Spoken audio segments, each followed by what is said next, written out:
Dhaka metropolitan পুলিশের DMP commissioner Sheikh Mohammad Sajjad Ali বলেছেন, ঢাকায় চাঁদাবাজির কারণে মানুষ অতিষ্ঠ। 1-2 দিনের মধ্যে ঢাকার চাঁদাবাজের তালিকা তৈরির কাজ শেষ করা হবে। তালিকা ধরে দ্রুতই তাদের গ্রেপ্তার অভিযান শুরু হবে। শনিবার দুপুর রাজধানীর কাকরাইলে ডিপ্লোমা ইঞ্জিনিয়ার্স ইনস্টিটিউশনে পুলিশ, ছাত্র জনতা ও রমনা মডেল থানা এলাকায় নাগরিকদের সমন্বয়ে মতবিনিময় সভায় তিনি একথা বলেন।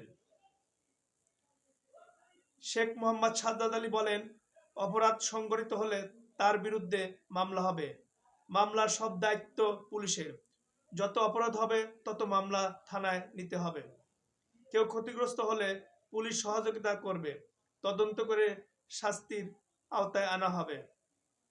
তিনি বলেন, চাঁদাবাজির কারণে নিত্যপণ্যের দাম বৃদ্ধি পাচ্ছে। এ কারণে নিম্ন ও মধ্যবিত্ত শ্রেণীর মানুষের দুর্ভোগ হচ্ছে। চাঁদাবাজি বন্ধ করতে হবে। চাঁদাবাজি তালিকা তৈরি করা হচ্ছে। 2-3 দিনের মধ্যে তালিকা ধরে গ্রেপ্তার শুরু হবে।